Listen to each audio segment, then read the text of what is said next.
ποτέ δεν έφτασαν στο σημείο να λησμονήσουν ότι οι θεοί είναι σύμβολα, ονόματα για να μπορούν να μιλούν για το άφατο.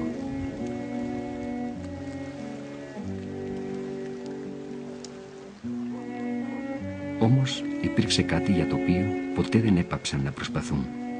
Να επικοινωνήσουν με το Θείο, να γνωρίσουν τη βούλησή Του, να μάθουν τουλάχιστον ποιος είναι ο Θεός που αξιώνει την οικεσία ή την ευγνωμοσύνη μας. Για τους Έλληνες, σε αντίθεση με άλλους λαούς, κανένας θνητός δεν αποφάσιζε για τη θεϊκή βούληση. Το μόνο λογικό ήταν να απευθύνεται άμεσα στη θεότητα. Γι' αυτό, αφού ετίθετο μία ερώτηση, στη συνέχεια παρατηρούταν το πέταγμα των πουλιών, ο καπνός των θυσιών, οι εικόνες που εμφανίζονταν στα όνειρα, οποιοδήποτε σημάδι που μπορούσε να σπάσει τη σιωπή. Γι' αυτό και τα μαντεία βρίσκονταν ανέκαθεν στον πυρήνα της ελληνικής θρησκείας. Το πιο τιμημένο, μια και ήταν και το αρχαιότερο, ήταν το μαντίο του Δία της Δοδόνης.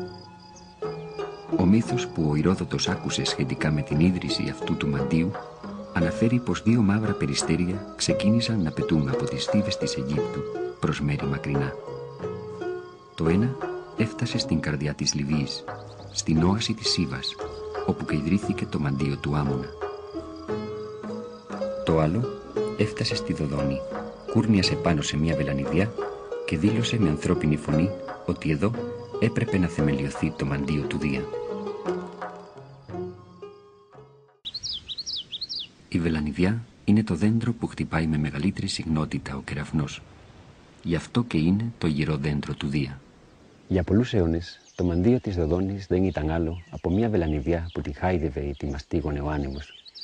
Η μοναδικότητα αυτού του ιερού έγκυται στην απουσία του ναού για το Θεό και στην πεποίθηση ότι ο Θεός χρησιμοποιούσε αυτή τη βελανιδιά σαν γήινη κατοικία του. Γι' αυτό εδώ ο Δίας ονομαζόταν Νάιος, Φιγονάιος, αυτός δηλαδή που κατοικεί στη βελανιδιά. Η φωνή του Θεού εκφραζόταν με τον ψίθυρο των φύλων που σάλευε ο άνεμος, με τις δονήσεις που αντιχούσαν σε βρούντσινους λέβητες τοποθετημένους κυκλικά γύρω από αυτόν τον κορμό, με το γουργουριτό των περιστεριών που κούρνιαζαν σε αυτά τα κλαδιά. Πάνω σε αυτό το στρώμα από φύλλα και βελανίδια ξάπλωναν οι ερμηνευτές του Δία, θεσπρωτοί γερείς που ονομάζονταν Σελή ή Ελή, ίσως οι πρώτοι κομιστές του ονόματος Έλληνες. Οι Σελή περπατούσαν ξυπόλυτοι, δεν έπλαιναν τα πόδια τους και κοιμούνταν κατάχαμα, αφού εξακολουθούσαν να πιστεύουν ακράδαντα ότι κάθε προφητική δύναμη εκπορεύεται από τη γη. Στη διάρκεια τουλάχιστον 2 χιλιετηρίδων, άνθρωποι όλων των ειδών προσέφηκαν εδώ για να οικετέψουν αυτούς τους θεούς για μία απάντηση στην αγωνία τους. Ένα ναι ή ένα όχι, μία λέξη που θα έσπασε τη σιωπή. Η γη διέσωσε μερικά από εκείνα τα εύθραστα ελάσματα όπου κάποια μέρα χάραξαν πάνω τους τα ερωτήματά τους. Στα τέλη του 4ου μετά Χριστόν αιώνα, για την αναζήτηση ενός υποτιθέμενου θησαυρού, η γερή βελανιδιά πελεκύθηκε και οι ρίσες της σκάφτηκαν βαθιά.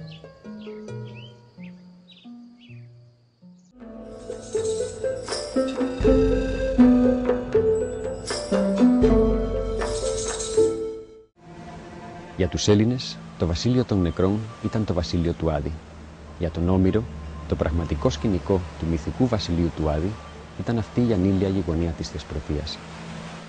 Εδώ έστειλε η Κύρκη τον Οδυσσέα να μάθει από το στόμα του νεκρού Μάντη Τηρεσία τον πιο φρόνιμο τρόπο για να εμφανιστεί στην πατρίδα του. Γε του Λαέρτη, θεϊκέ, δαιμόνιε Οδυσσέα, μη νοιάζεσαι που οδηγό δεν έχεις το καράβι. Μαστίσε το κατάρτι σου, άπλωσε τα πανιά σου, με την πνοή του ο βοριάς αργά θα τα αρμενήσει. Κι όταν με το καράβι σου τον ωκεανό περάσεις, θα δεις πλατεία Κρογιάλη, δάση της Περσεφόνης, θα δεις λεύκες ψηλόλιγνες και ιτιές που δεν καρπίζουν.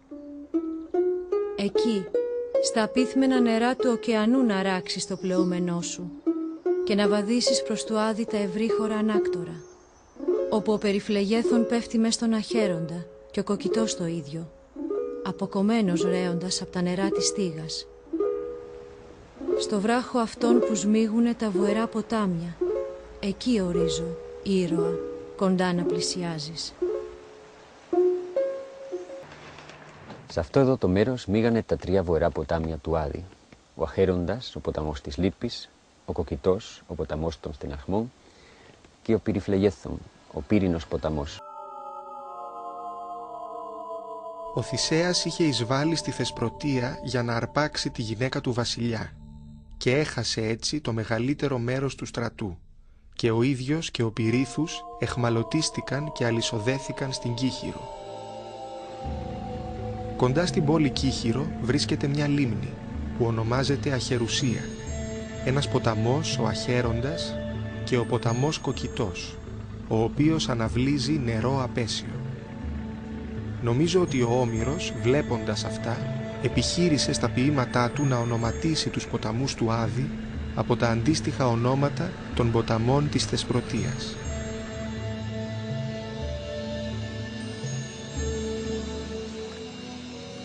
Από όσα διηγούνται ο Παυσανίας, ο Πλούταρχος και άλλοι για τις εκστρατείες του Θησέα και του Ηρακλή ή για τους βασιλείς Αηδονέα και Φερσεφόνη, φαίνεται ότι οι αρχαίοι ιστορικοί προσπάθησαν να διαχωρίσουν το μύθο από την ιστορία, όπως θα ξεχώρισε κανείς το νερό από το αλάτι, αγνοώντας πως αυτόν τον κόσμο που είχαν κληρονομήσει από τους προγόνους τους, η αλήθεια δεν ήταν τίποτα άλλο από τούτο το αρμυρό νερό.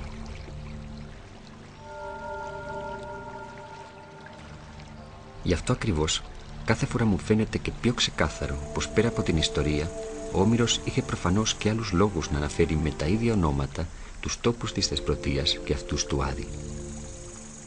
Όλα αυτά τα μέρη υπάρχουν ακόμη. Αυτός είναι ο Αχέροντας, ο ποταμός που ο Οδυσσέας διάβηκε να δειλινώ πηγαίνοντας να ανταμώσει τις σκιές. Εδώ και η συμβολή του Αχέροντα με τον Κοκκιτό, όπου ο Οδυσσέας πάτησε για πρώτη φορά τη γη του Άδη, όπου άνοιξε με το σπαθί του ένα πηγάδι του ενός πύχη και προσέφερε σποντές για τους απόντες, τους κάτω, όπου έσφαξε για εκείνους τα 2 ζώα με το πιο μαύρο δέρας, όπου παραφύλαξε όρθιος και ρωμαλαίος την αργή ανάδυση των ψυχών από το στόμα του ερεύους. Η καταφυγή στο νεκρομαντίο πλησίασε τους ζωντανούς στον κόσμο των νεκρών. Δεν μπορούμε να ξέρουμε σε ποιο βαθμό αυτό που συνέβαινε εδώ συνέβαινε στην πραγματικότητα ή αποτελούσε ένα τελετουργικό σιωπηρά αποδεκτό. Το μόνο σίγουρο είναι ότι η παραμονή για κάποιες μέρες σε αυτόν τον σκοτεινό ιεροτόπο και οι αυστηρές δοκιμασίες του τελετουργικού υπέβαλαν το σώμα και το πνεύμα, αφήνοντας τον άνθρωπο εκτεθειμένο στη συγκίνηση, σε αυτήν την αποκαλυπτική, φευγαλαία αντίληψη που προκαλούν οι ακραίες καταστάσεις. Μία σιδερένια πόρτα σφράγισε αυτό το άνοιγμα και ο προσκυνητής που τη διέσχιζε άφηνε πίσω του το φως της ημέρας. Στη συνέχεια, ένας ιερέας τον συνόδευε ως τη μικρή αυτή αίθουσα, όπου ξεκινούσε η προετοιμασία του ώστε να έρθει σε επαφή με έναν απόρριτο κόσμο. Εδώ έτρωγε μοναχός του μικρές ποσότητες από κουκιά, στρίδια, ψωμί σίκαλης και άλλα είδη που συνηθίζονταν στα νεκρικά τραπέζια.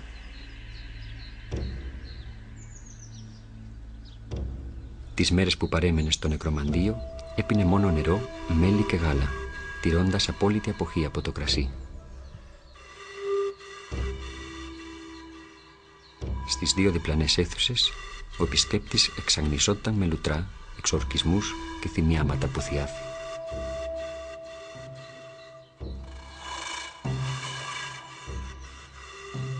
Αφήνοντας αυτή την αίθουσα, έριχνε στο έδαφος ένα λιθάρι για να αποτρέψει την κακή επίρρεια. Έκανε μια δεύτερη τελετουργική κάθαρση σε αυτόν τον λουτήρα και διέβαινε τη δεύτερη από τις 3 μεγάλες πόρτες.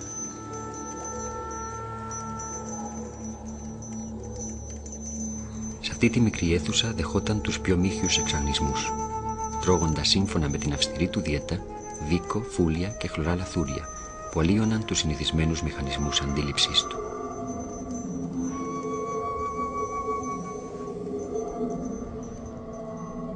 Όταν έφτανε η στιγμή, προχωρούσε σε αυτό το μακρύ διάδρομο ακούγοντας τις παρακλήσεις του ιερέα. Σταματούσε δίπλα σε αυτόν τον λάκκο και θυσίαζε μέσα ένα αρνί. Έπειτα προχωρούσε προς το βάθος ώσπου να αντικρίσει την είσοδο του λεγόμενου λαβυρίνθου.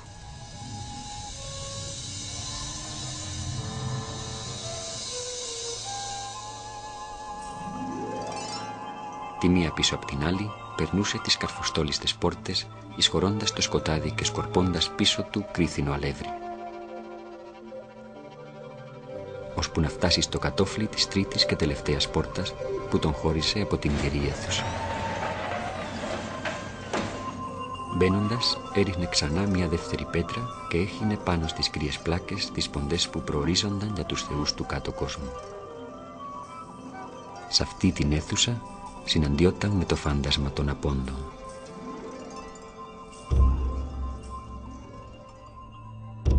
Ακριβώς από κάτω από αυτήν την αίθουσα βρίσκεται κρυμμένο το γερό της Περσεφόνης και του Άδη. Το περίφημο δώμα Ίδαο, το στόμα του ερεύους. Ο τόπος που αιώνες πριν έδωσε καταγωγή σε αυτήν την λατρεία πάνω σε τούτο το λόφο της δεσπρωτείας. Με το που εγκατέλειπε τη γερή αίθουσα, όποιος ζητούσε χρησμό παρέμεινε ακόμα 3 μέρες μόνος στο σκοτάδι πριν τη συμβολική επιστροφή του από τον Άδη. Ένα σύμπλεγμα από σκοινιά, αντίβαρα και τροχαλίες που βρέθηκε στο βάθος αυτής της αίθουσας έκανε τους αρχαιολόγους να σκεφτούν ότι πρέπει να υπήρχε κάποια μηχανή που φανέρωνε μπροστά στα μάτια του προσκυνητή το φάντασμα του νεκρού.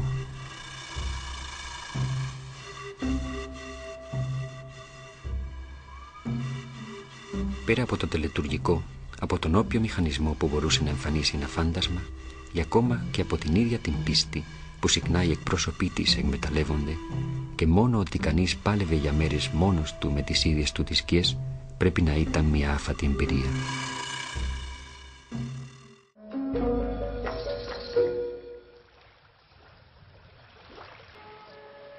Σε αυτή τη μακρά διαδρομή στη γη και τις θάλασσες της Ελλάδας, σε αυτή τη μακρά ανάπλαση των τόπων που το άγγιγμα ενός μύθου φόρτισε με νόημα για πάντα, η Θάκη αποτελεί έναν ξεχωριστό χώρο. Είναι κατεξοχήν το νησί της επιστροφής, του νόστου, της αναπόλυσης.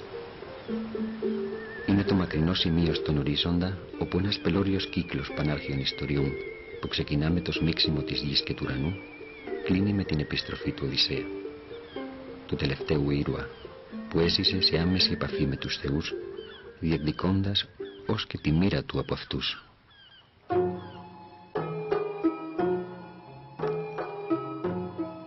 Διάσπαρτα στην ελληνική γεωγραφία, απομένουν ακόμα κάποια μέρη από που μπορούμε να αναπολύσουμε το πέρασμα του Οδυσσέα. Όμως, για πολλά χρόνια, μοναδική του πατρίδα ήταν η θάλασσα. Από την Ιθάκη στην Τρία, από την Τρία στο ανεμοδαρμένο ακροτήρι του Μαλέα και από εκεί, διωγμένος από την Ελλάδα από τον Βορέα, στις άγριες γεές των Λεστριγόνων, των Νοτοφάγων, των Κυκλόπων και της Κύρκης. Από εκεί, από το νησί της ερωτευμένης μάγισσας που τον κρατούσε εχμάλωτο, 18 μερόνυχτα πάλεψε με τη θάλασσα πάνω σε μια σχεδία, ώσπου κολυμπώντας να φτάσει, γυμνός και εξαθλιωμένος, στο φιλόξενο νησί των Φεάκων. Ο Οδυσσέας, αφού έκρυψε τα δώρα των Φεάκων, ακολουθεί τις οδηγίες της Αθηνάς και τραβά προς τα νότια για να ανταμώσει τον πιστό χειροβοσκό του Έθμεου, έχοντας λάβει προηγουμένως τη μορφή ενός γέρου κερακένητου Σιτιάνου.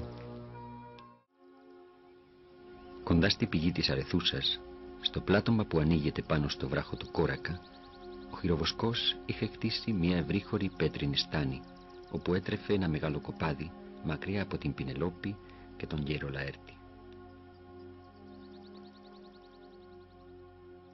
Σε αυτό το καταφύγιο, ο Οδυσσέας καρτερεί τη συνάντηση με το γιο του Τηλέμαχο, τον οποίον η θεά Αθηνά είχε οδηγήσει στην Πύλο σε αναζήτηση των ιχνών του πατέρα του.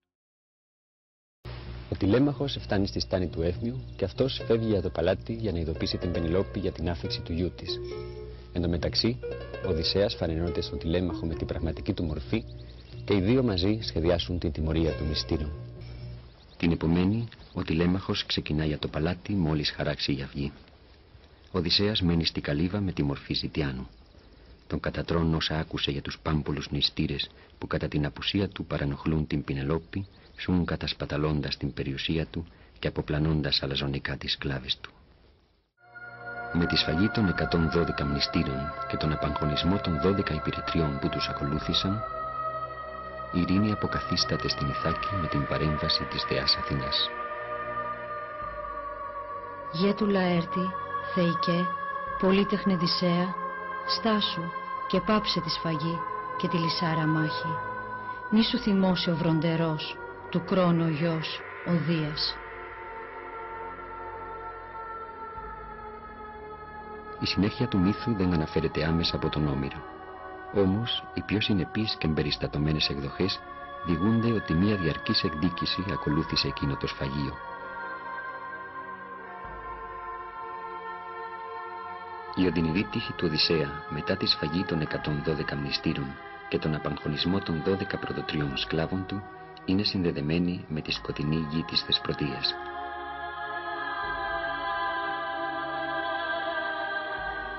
Για να βρεθεί μια λύση που να φέρει την ειρήνη στην Ιθάκη, οι αντίπαλοι ζητούν τη μεσολάβηση του Νεοπτόλεμου, γιου του Αχιλλέα, που βασίλευε τότε σε κάποια ζώνη της Υπήρου. Ο Νεοπτόλεμος θέτει τέλος στη διαμάχη, καταδικάζοντας τον Οδυσσέα σε εξορία. Ο εξόριστος ήρωας, ακολουθώντας τη συμβουλή που του είχε δώσει ο Τηρεσίας στον Άδη, τοποθετεί ένα κουπί στους ώμους του και εισχωρεί πεζός στη χώρα των ανθρώπων που δεν γνωρίζουν τη θάλασσα ούτε καρικεύουν το φαγητό τους με αλάτι, μέχρι που συναντά στον δρόμο κάποιον που περνάει αδικράνει το αντικείμενο που κουβαλά στους ώμους του. Μόλις λάβει αυτό το σημάδι, ο Οδυσσέας καρφώνει στο έδαφος το κουπί και θυσιάζει επί τόπου ένα κρυάρι, έναν ταύρο και έναν επιδίτορα χείρο, ευελπιστώντας να λάβει την τελική συγχώρεση από τον Θεό που σύει τη γη. Ο Όμηρος, που εισήγαγε τα ηρωικά έπι με εκείνο το χορό των θνητών που αλληλοσκοτώνονταν στο πεδίο της Τρίας κάτω από το αδιάφορο βλέμμα των αθανάτων, ευστόχησε κλείνοντας τον επικό κύκλο με τη μοναδική μορφή του Οδυσσέα. Πολύτροπος, πολυμήχανος, εύγλωτος, συνετός, ισόθιος, ο Οδυσσέας είναι ο πιο προσιτός ήρωας στους ανθρώπους. Γνώρισε τη σκιά του, γνώρισε την οντότητά του, και ούτε γεύμια ούτε ο φθόνος των θεών κατόρθωσαν να τον απομακρύνουν από τη βαθιά ανθρώπινη παρόρμηση του να ασκήσει τη δική του βούληση.